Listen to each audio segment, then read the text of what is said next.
está esperando a recibir la señal. Ahora sí. O todo. Vaya con la. Bueno, voy a compartir pantalla. He estado dándole vueltas y voy a terminar toda la teoría y luego ya nos vamos a dedicar solo a hacer ejercicios. Es que hay una cosita de teoría que he quedado y lo que voy a hacer es terminarla toda. ¿Ya está? Sí, ya está. Aquí yo admito, en el 4, admito que no me acordaba en ese momento de si iba hacia arriba o hacia abajo y por eso dibujé las dos. Y todas las flechas. Pues vale, vale la que vale, macho. Elige, tío, tienes que elegir una. No vale. Eso no vale. ¿Dónde estamos? Segundo bachillerato. Ondas, aquí. Vale. Es que me he dejado medio preparado. Vale. Voy a terminar lo que os dije. Ya os dije que esto os lo estaba dando a toda velocidad de las ondas estacionarias porque no entra como tal. Es un caso particular de una interferencia, en el que una onda se propaga en un sentido y la misma onda viene en sentido contrario. Y entonces lo que se genera es una onda estacionaria, que si le hago una fotografía con una cámara estroboscópica, lo que da la sensación es que eso no se mueve. Hay puntos del medio que vibran y los hay que no vibran. Que sería lo que observaríamos si le hiciéramos una imagen estroboscópica a una cuerda de una guitarra. Veríamos que hay puntos que se llaman nodos que no vibran y puntos que se llaman crestas o valles, que son los que vibran con amplitud máxima. ¿Vale? Porque la amplitud varía con la distancia, ¿vale? Y puede variar desde 0 hasta el doble de la amplitud de la onda que genera la onda estacionaria y a lo largo del tiempo, cada punto también vibra a lo largo del tiempo. Es decir, este punto que tiene una amplitud máxima, la amplitud en concreto depende del tiempo, es decir, va a estar vibrando y este punto, sin embargo, no vibra. Este, sin embargo, no vibra, ¿vale? La condición para que se cumpla un caso u otro, pues depende de... No, lo diré. Depende de la longitud de onda y depende de cada caso. Entonces, veíamos el ejemplo de la cuerda sujeta por ambos extremos. Claro, si una cuerda está sujeta por ambos extremos y está vibrando una onda estacionaria en esa cuerda, pues en los extremos de la cuerda obligatoriamente tiene que haber nodos, porque eso no vibra. No vibra jamás. Entonces, solo puede vibrar en determinados modos. Hay determinadas formas en las que puede vibrar, que coinciden con o dependen de la longitud de la cuerda. Entonces, en este caso, el primer modo en el que la longitud de la cuerda, que es la distancia entre estos dos puntos, coincide con media longitud de onda. Fíjate, esta sería una onda que si yo la prolongase, esta onda, sería por aquí, baja y luego sube. Y eso sería una longitud de onda, luego esto es media longitud de onda. Y este sería el primer modo posible de vibración. El segundo modo posible es que coincidiera con una longitud de onda. Y así tengo un nodo aquí. El tercero sería con que coincidiera con una y media. Con una y media. Para tener nodo aquí y nodo aquí. Bueno, pues a cada uno de estos posibles modos de vibración se lo llaman armónicos. Este sería el primer armónico, segundo armónico, tercero, cuarto, quinto, sexto armónico, todos los que queramos. Y en el caso de la cuerda sujeta por ambos extremos, los armónicos cumplen que la longitud de la cuerda es igual al número entero de veces la media longitud de onda. ¿Vale? En el caso del sonido existen dos posibilidades. Existe la posibilidad de que el sonido se esté propagando en un tubo cerrado por un extremo y abierto por el otro. Tengo un tubo que está cerrado por un extremo, abierto por el otro. Esto es lo que pasa, por ejemplo, cuando yo estoy con un botellín y soplo. Suena. Si vacío el botellín, le pego un trago, soplo y suena un sonido distinto. Suena un sonido más grave en este caso. Bueno, pues depende de esta situación. Aquí, como yo tengo en un extremo el cerrado y en otro extremo está abierto, por el extremo donde está cerrado tengo que tener un nodo, obligatoriamente, y en el extremo en el que está abierto tengo que tener una cresta. Entonces, ¿cuál sería el primer armónico, el primer modo de vibración de un tubo cerrado por un lado y abierto por otro? Pues sería uno en el que la onda es así y así. Es decir, en el que la longitud del tubo coincide, fíjate que esta onda, voy a dibujar primero lo que sería la onda entera, esta onda haría así bajaría y volvería a subir. Es decir, esta es la distancia entre el nodo y una cresta, que es un cuarto de la longitud de onda. Es un cuarto de la longitud de onda. La longitud de onda sería hasta aquí. Media longitud de onda sería hasta ahí y esta sería un cuarto de la longitud de onda. Entonces, voy a quitar todos estos puntitos. Aquí la longitud del tubo coincide con la longitud de onda partido por 4. Este sería el primer modo, el primer armónico. El segundo posible modo de vibración, yo tengo que tener aquí, ahí, aquí y ahí, porque tengo que tener aquí nodo y aquí tengo que tener cresta o valle. Arriba cresta, abajo valle. Y aquí ahora la longitud coincide con, esto es, de aquí a aquí es media longitud de onda, de aquí a aquí es un cuarto, media, 3 cuartos. 3 lambda cuartos.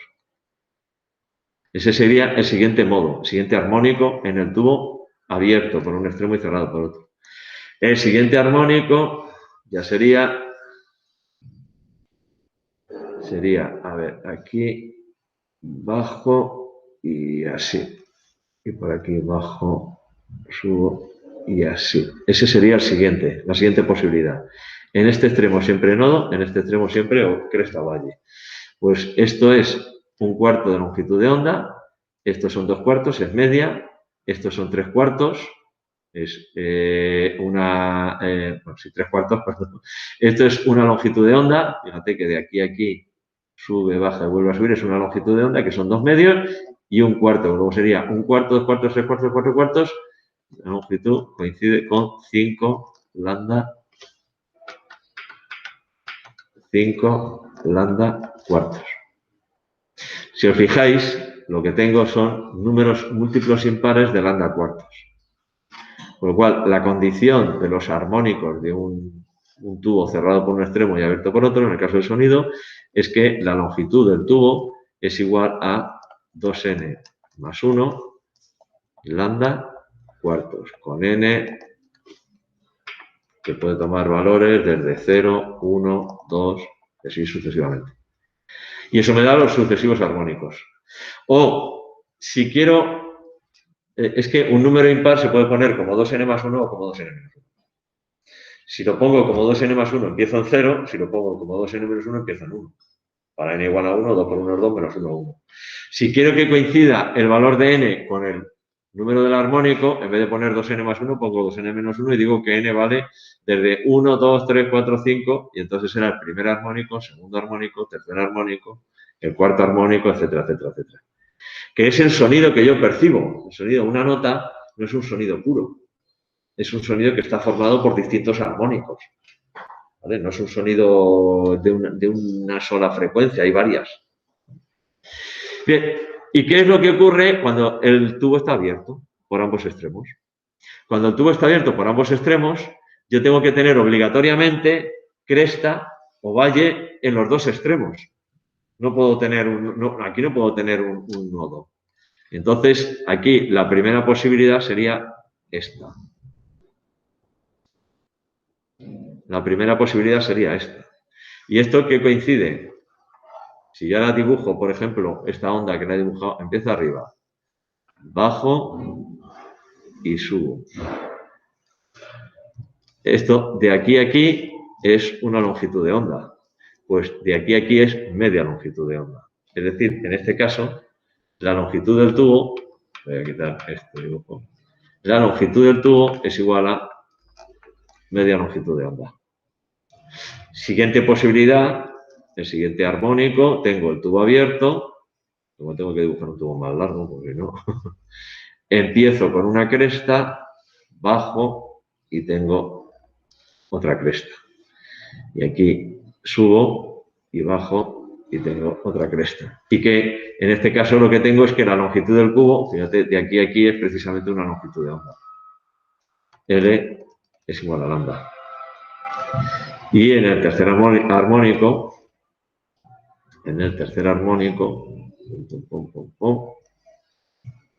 empezaría en cresta, bajo, subo y, perdón, Upa, vaya por Dios.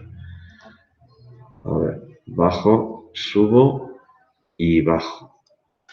Y aquí subo, bajo y subo. Ahí está. Que tengo de aquí a aquí una longitud de onda. Y hasta aquí es otra media. Con lo cual, en realidad tengo 3 medios. L es igual a 3 por lambda medios. Y esto es lo mismo que 2 por lambda medios. Con lo cual, la condición que se cumple en el caso del tubo abierto por ambos extremos para el sonido es la misma que la que se cumple en el caso de la cuerda sujeta por ambos extremos, que es que la longitud del tubo es un número entero de veces lambda medios. Y esto me da los sonidos que son capaces de producirse en un tubo. Según que esté cerrado, abierto, etcétera, etcétera, etcétera. ¿Vale? Insisto, muy rápido, os lo he enseñado, un poco por curiosidad, por culturilla. En vuestro libro viene el tema este de las ondas estacionarias. Como tal, no está en EBAU. No está en EBAU. Sí que puede ser que te pongan un ejercicio donde te digan 2 ondas y que la interferencia de esas 2 ondas dé como resultado una onda estacionaria. Pero no te van a preguntar qué armónico, qué tal, que no sé qué, no sé cuántos, que antes sí lo preguntaba. El tema de los armónicos y cosas de estas. Pero bueno. Vale. Y ya, para terminar el tema, he estado revisando lo que me quedaba por ver, tenemos que hablar ya específicamente del sonido. Y tenemos que hablar de 2 cuestiones. Primera, a ver si lo tengo ya está preparado y todo. Despierta. Ahora. El nivel de sonoridad. A ver, las ondas sonoras, un foco emisor de ondas sonoras, pues se emite con una cierta potencia, que se mide en vatios y tal. Y la intensidad de la onda sería potencia partido por, como se trata de una onda tridimensional, potencia partido por 4πr cuadrado, que es el área de superficie, donde R es la distancia. Voy a poner aquí la intensidad de la onda, que no lo he puesto. La intensidad de la onda sería igual a la potencia del foco emisor, la potencia con la que se emite, partido por 4πr cuadrado, donde R es la distancia desde el foco hasta el receptor, ¿vale? Estos valores de intensidad, esto se mide en vatios partido por metro cuadrado, tal. Conocemos ya el fenómeno de la atenuación, como se trata de una onda tridimensional y lo diré. La amplitud es proporcional, la intensidad es proporcional al cuadrado de la amplitud disminuye con la distancia, pero la intensidad disminuye con el cuadrado de la distancia, ¿vale? Se cumple por el fenómeno, por el principio de conservación, se cumple que I1 R1 cuadrado es igual a I2 por R2 al cuadrado. Con lo cual, varía con el cuadrado de la distancia. Es decir, si yo multiplico la distancia por 2, la intensidad se reduce a la cuarta parte. La amplitud a la mitad. Pero bueno, para medir el nivel o la percepción de un sonido, en vez de utilizar la intensidad como magnitud de medida, se utiliza lo que se llama el nivel de sonoridad, ¿vale? Y se define ese nivel de sonoridad con esta fórmula. 10 por el logaritmo de I partido por I sub 0. Donde I es la intensidad que percibo y este I sub 0 es lo que se llama la intensidad umbral, que es lo que se dice que es la intensidad mínima que es capaz de percibir el oído humano. El mío no. Ya te lo digo yo, que el mío no. Y esa intensidad umbral es 10 a la menor 12 vatios partido por metro cuadrado. En este caso, este nivel de sonoridad se mide en decibelios. Seguro que habéis oído hablar de los decibelios, muchos decibelios, tal, no sé qué, no sé cuánto, para ti, para tal. Ojo, que es una escala logarítmica y esto despista muchísimo. Es una escala logarítmica. Y cuando yo tengo varias ondas sonoras que confluyen, lo que se suman son las intensidades, no los niveles de sonoridad. Es decir, si una persona grita con un nivel de sonoridad de 60 decibelios y al lado de ella otra persona grita con los mismos 60 decibelios, el nivel de sonoridad que se percibe no es 120. Porque lo que se suman son las intensidades, no las sonoridades. Ojo, que eso sale en cuestiones. de Bau. ¿Vale? Bien, si yo despejo, para calcular el nivel de sonoridad es tan sencillo como 10 por el logaritmo de I partido por I sub 0. Ya está. Es muy fácil, no tiene ningún misterio. Hay veces que no resulta tan fácil despejar, porque con los logaritmos hay veces que no os manejáis como deberíais. Entonces, si yo quiero despejar la intensidad conocido el nivel de sonoridad, bueno, como esto es 10 a la menor 12, pues este 10 pasa aquí dividiendo y me queda que el logaritmo de I partido por I sub 0, que sería 10 a la menor 12, es beta partido por 10. Como I sub 0, si quito el logaritmo, lo que hago es I, la intensidad, o I partido por 10 a la menor 12, lo voy a poner aquí. Intensidad partido por 10 a la menor 12 será igual a 10 elevado a beta partido por 10. ¿Vale? Para quitar el logaritmo, tomo la potencia de 10, por el logaritmo decimal, no neperiano en este caso. ¿Vale? Con lo cual, este 10 a la menor 12, no 2, 10 a la menor 12, no, menos 2. Esto es un 12.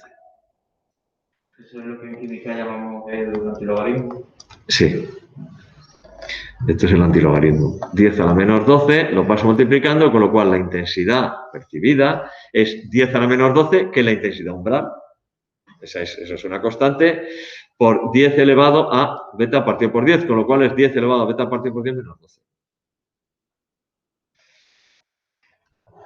Aquí tenéis una escala, que en el trabajo que tenéis que hacer más o menos tendréis que hablar de esto también, de los niveles de sonoridad y las situaciones. Por ejemplo, apenas perceptible, el umbral de audición sería 0 decibelios, que correspondería con una intensidad de 10 a la menor 12 vatios metro cuadrado. ¿Cuál sería el nivel de sonoridad? Pues el nivel de sonoridad sería 10 por el logaritmo de 10 a la menor 12 partido por 10 a la menor 12, que es 1. ¿Y cuál es el logaritmo de 1? 0. Pues esto sería 0 decibelios. Es decir, estoy aquí. Esto corresponde con 10 a la menor 12 vatios metro cuadrado de intensidad. 10 decibelios, un susurro muy suave ya serían 30 decibelios. Un sonido suave, una conversación ordinaria estaría entre 50 y 60 decibelios. Una aspiradora 70 decibelios. En instalaciones industriales ya las máquinas se piensan para que el nivel de sonoridad no supere los 80 decibelios. Ya estamos hablando de sonidos muy fuertes. Un camión diésel entre 80 y 90. Ya demasiado fuerte estaríamos hablando de un concierto de rock o de un trueno, depende de a qué distancia del trueno, evidentemente. Y ya a partir de aquí, a partir de 120 decibelios, es donde tenemos el umbral de dolor. Es decir, donde ya empiezan a doler los oídos.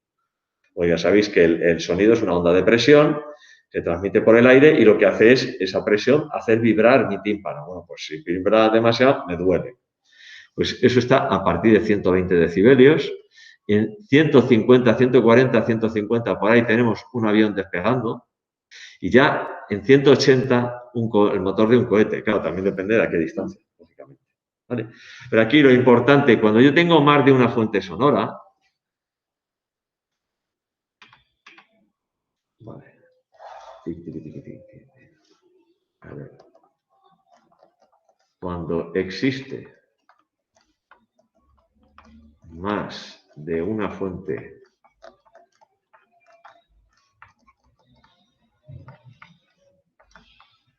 se suman las intensidades.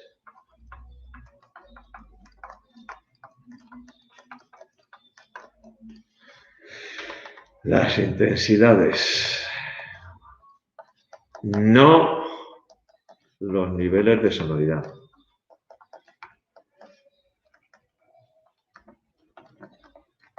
Esto es muy importante. Claro, dos fuentes sonoras de 40 decibelios no son 80 decibelios.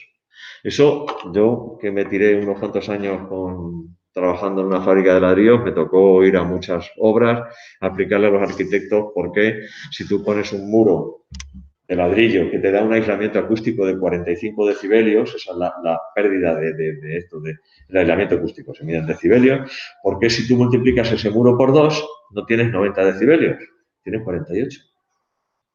Porque la escala es logarítmica. Y multiplicar por 2, ¿cuál es el logaritmo decimal de 2? 0,3 no sé qué, no sé cuántos. 0,301. Pues eso, con este 10 que hay delante, en la fórmula, ¿dónde está aquí?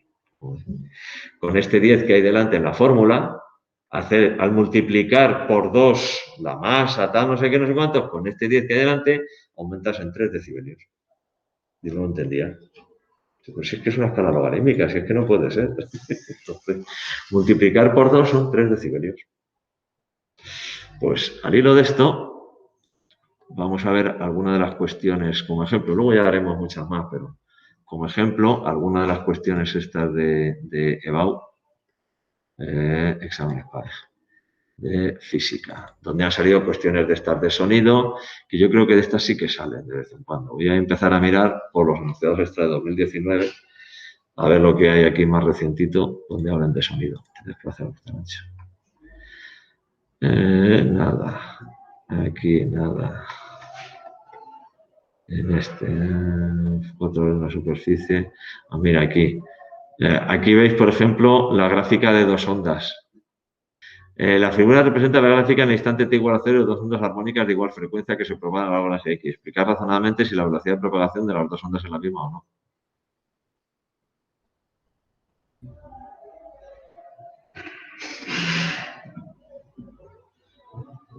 Si tienen la misma frecuencia, tienen el mismo periodo. Y velocidad es longitud de onda partido por periodo o longitud de onda por frecuencia.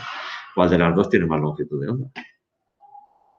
La que está en línea continua tiene una longitud de onda mayor. Si la frecuencia es la misma, longitud por frecuencia, velocidad, esta se propaga más velocidad que la de línea discontinua. Ay, todavía tenéis que estudiar, ¿eh? Vale, mira, aquí tenemos uno. El nivel de sonoridad de una sonora a 10 metros de distancia. Vale, voy a copiarlo. Imprimir pantalla. Esta es la... Lo pego aquí, ahora lo selecciono y me lo llevo. Ahí. Copiar. Me vengo aquí ya. Y lo pego, pero que no sé por qué me lo pega aquí arriba siempre. Ahora no me lo pega donde yo estoy, sino que me lo pega por aquí arriba. Ahora lo tengo que bajar.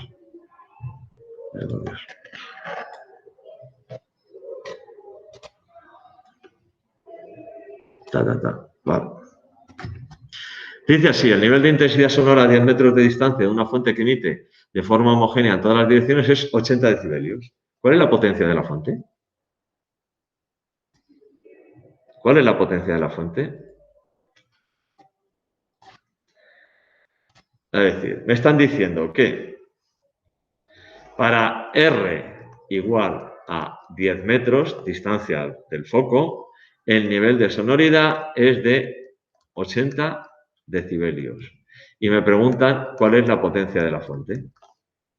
Bueno, pues lo primero que voy a hacer es, a partir de este nivel de sonoridad, calcular la intensidad con la que se percibe esta onda a 10 metros del foco emisor. Como el nivel de sonoridad es igual a 10 por el logaritmo de I partido por I sub 0, tengo que el logaritmo de I partido por I sub 0 es igual a beta partido por 10, con lo cual I partido por I sub 0 es igual a 10 elevado a beta partido por 10, es decir, la intensidad percibida es igual a la intensidad umbral por 10 elevado a beta partido por 10. O lo que es lo mismo, 10 a la menor 12 por 10 elevado a 80 partido por 10. Que es 10 elevado a 8. 10 elevado a 8 por 10 a la menor 12, 8 menos 12 menos 4. Es decir, esto es 10 a la menos 4 vatios metro cuadrado. Esa es la intensidad de la onda percibida a 10 metros de distancia del foco emisor. ¿Vale?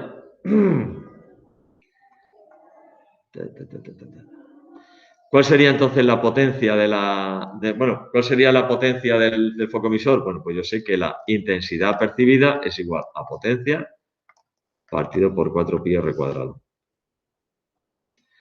Con lo cual, potencia es igual a intensidad por 4pi r cuadrado, que sería 10 a la menos 4 por 4pi y por 10 al cuadrado. O lo que es lo mismo, 4pi por 10 a la menos 2. 4pi por 10 a la menor 2. Pues nada, 0,04 pi. 0,04 pi vatios. Bueno, lo hacemos con la calculadora. Vamos a dar un dato ya. Hombre, lo de dedicarlo en función de pi y esas cosas quedan muy bien cuando estás hablando de radianes, de amplitudes, pero aquí la verdad es que no. 0,04 pi. 0,126.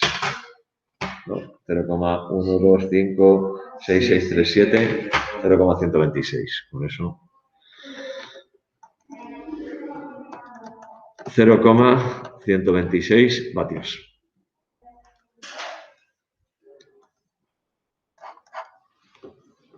Y si yo pongo una segunda fuente emisora, se coloca una segunda fuente emisora de 2 vatios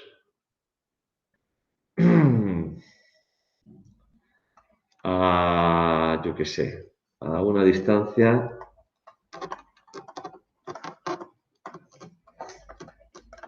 de 15 metros del receptor.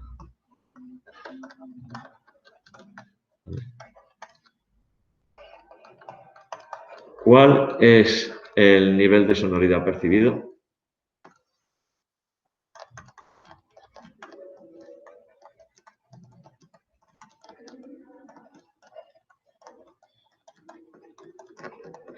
¿Cuál es el nivel de sonoridad percibido?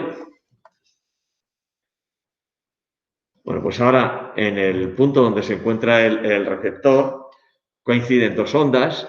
Una de ellas ya conozco su intensidad, 10 a la menos 4 vatios metro cuadrado, con lo cual la primera intensidad ya la tengo, es 10 a la menos 4 vatios metro cuadrado. Pero ahora tengo que calcular la intensidad con la que llega la onda emitida por esta segunda fuente de emisión, que está situada a 15 metros. Bueno, pues en este caso la intensidad 2, que es la que quiero calcular, la intensidad 2 sería igual a la potencia 2 partido por 4 pi R2 al cuadrado. La potencia es de 2 vatios y esto sería 4 pi por 15 al cuadrado. A ver, 2 dividido por 4. 2 dividido por 4 dividido por pi y dividido por 15 al cuadrado. Pues me sale una potencia de 7,07 por 10 a la menos 4 vatios.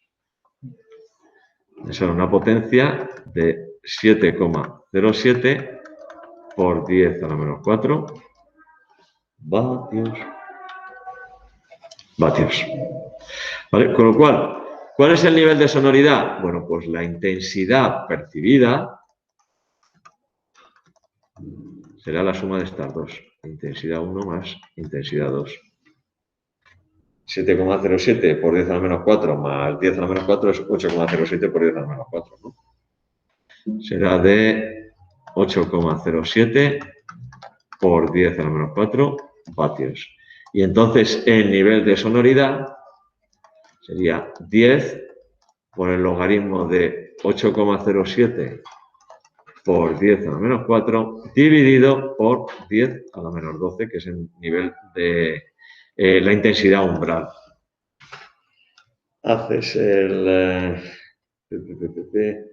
8,07 por 10 a la menos 4 dividido por 10 a la menos 12.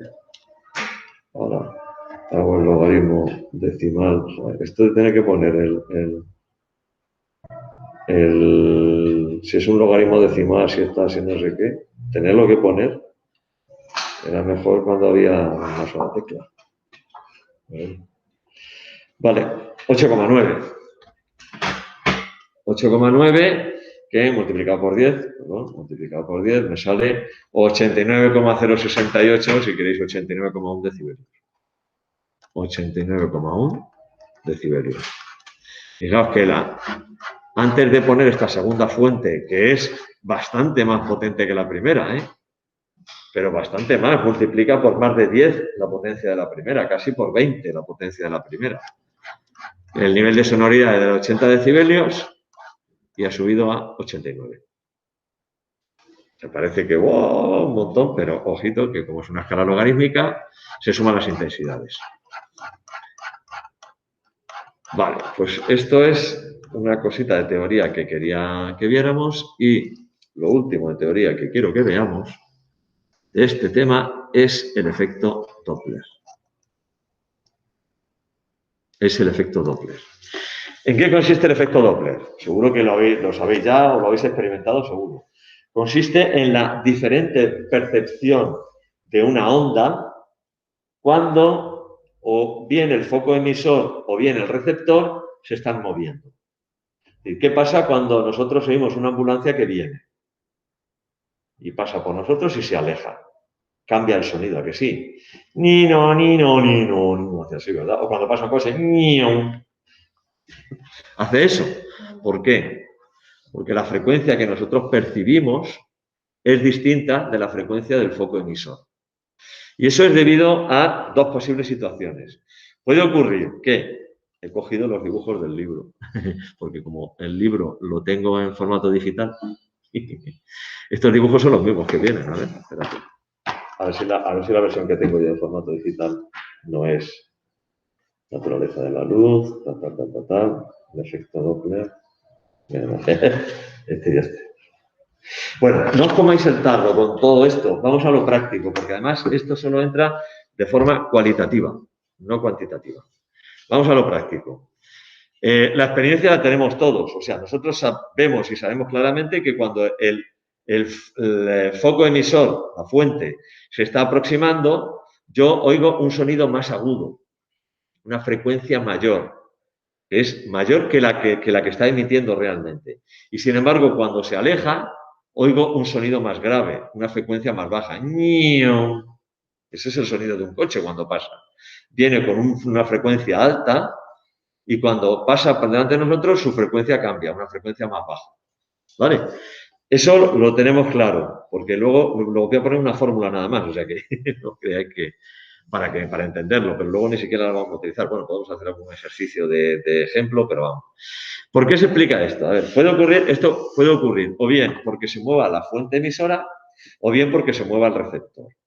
Si la fuente emisora está quieta, es este caso que tenemos aquí, yo tengo una fuente emisora que está emitiendo ondas sonoras, ¿vale? Que se propagan todas con la misma velocidad, misma longitud de onda, tal, etcétera, etcétera. Ahora bien, si el receptor, que es este tiparraco que hay aquí, se acerca a la fuente emisora, por lo menos él percibe una onda cuya velocidad de propagación es mayor. Porque hay que sumarle a la velocidad de propagación de la onda que se propaga en ese sentido su velocidad. Es como cuando tú te cruzas con un coche en la carretera, que parece que viene a toda velocidad, porque vuestras velocidades se suman. Si tú vas a 40 y él viene a 40, tu percepción es que él viene a 80 kilómetros por hora, porque las velocidades se suman. Entonces, el receptor, si el receptor se está alejando, él percibe una onda que, lo diré, que viaja más rápido, pero sin embargo la longitud de onda es la misma. Entonces, si yo la percibo como que viaja más rápido, pero la longitud de onda es la misma, para viajar más rápido con misma longitud de onda, la frecuencia tiene que ser mayor. Es decir, percibo una frecuencia mayor de la que realmente está emitiendo el foco emisor. Lo que yo percibo, ¿vale? Si por el contrario, en vez de acercarme, me estoy alejando, lo que percibo es una onda con una velocidad de propagación menor, porque en este caso las velocidades se restan. Si yo me estoy alejando, estoy yendo en la misma dirección, en el mismo sentido de avance de la onda. Es como si tú vas a 40 kilómetros por hora y te pasa un coche a 60 kilómetros por hora. Tú lo miras y te parece que va a 20.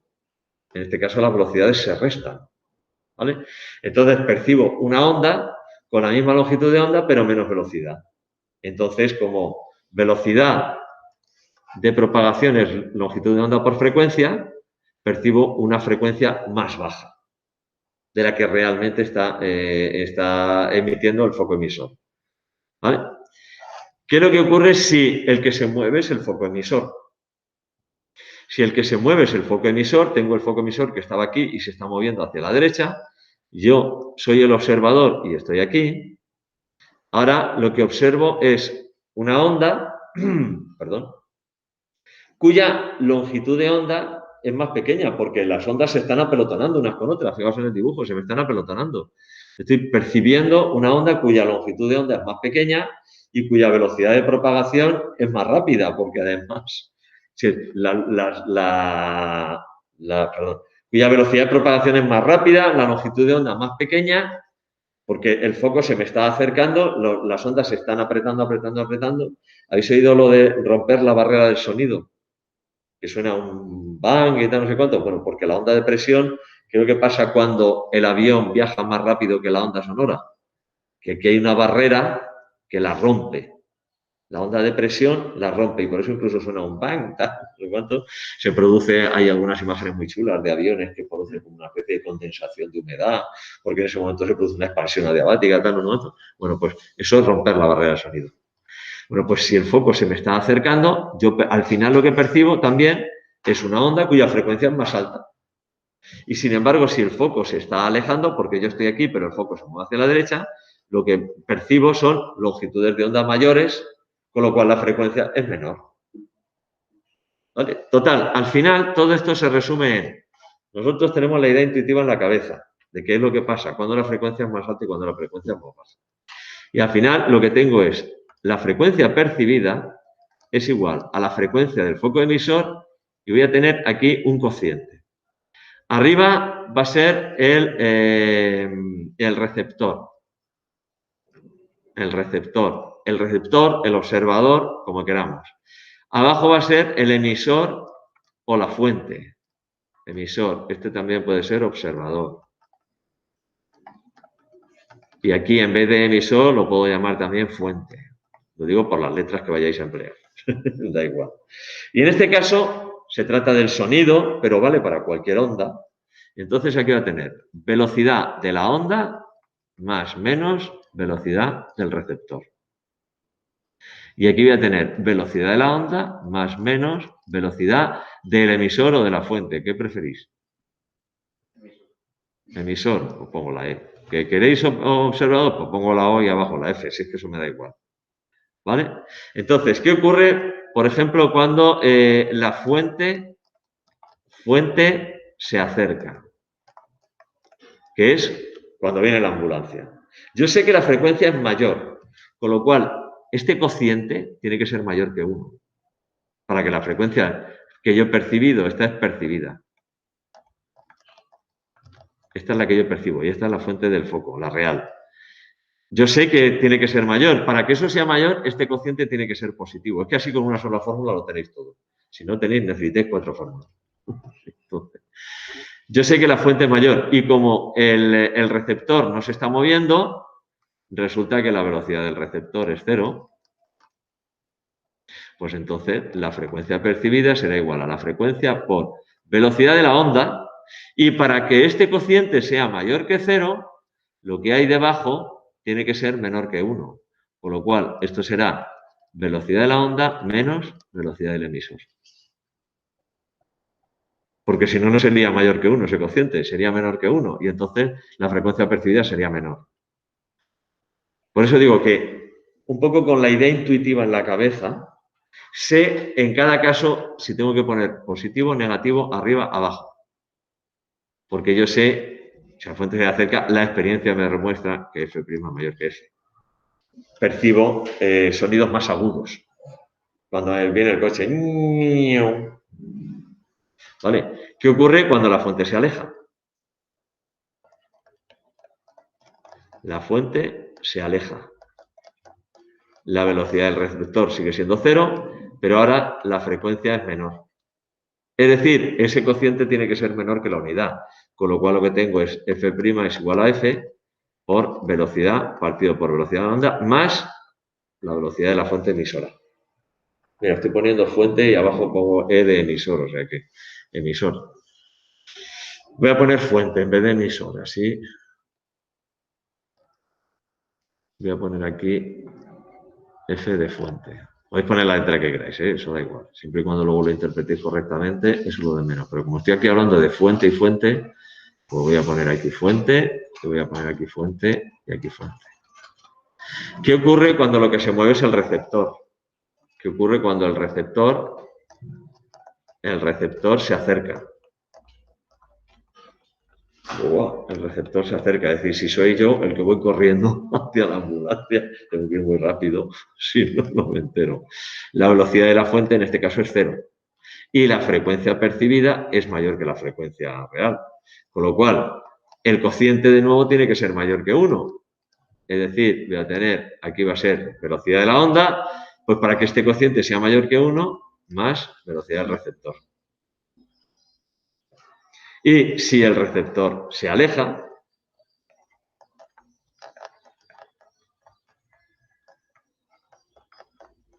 la frecuencia, la velocidad de la fuente está en reposo, la velocidad es 0, la frecuencia percibida es menor que la frecuencia emitida, con lo cual F' y este cociente tiene que ser menor que la unidad.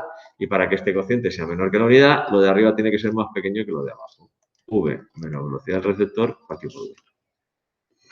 ¿Vale? Y esto vale para cualquier tipo de onda. En el caso del sonido lo vemos a diario. Pero es que esto permitió hace muchos años deducir que el universo se estaba expandiendo. Porque la luz que emitían las galaxias que estaban más cercanas se estaba desplazando hacia el rojo. Es decir, estábamos percibiendo una luz con una frecuencia menor que la frecuencia realmente emitida. Eso es lo que se llama desplazamiento hacia el rojo. Y eso llevó a los científicos a deducir que el universo se está expandiendo. Y de ahí dijeron, pues si tiramos para atrás, Big Bang. Ya que, ojo, que el efecto Doppler tiene su aquel. Vale, con esto hemos terminado la teoría. A partir de mañana, a partir del lunes, ya nos dedicamos nada más que a hacer ejercicios de todo tipo, porque hay algunos, sobre todo de los últimos que han puesto en los últimos exámenes, donde están metiendo en ondas, están metiendo interferencias de intensidades, no sé cuánto. Es decir, no son tan sencillotes como los que se hacían antes. Pero vamos, tenemos tiempo de hacer unos cuantos. ¿Vale? Pues venga, dicho esto, con esto y un bizcocho, hasta mañana a las 8. ¡Hasta luego! Pues yo estuve cuando el aniversario de la del ejército del aire, hace 2 años, estuve en Torrejón de Ardoz con mi padre, que era base aérea. Pues ahí el ruido. Y no me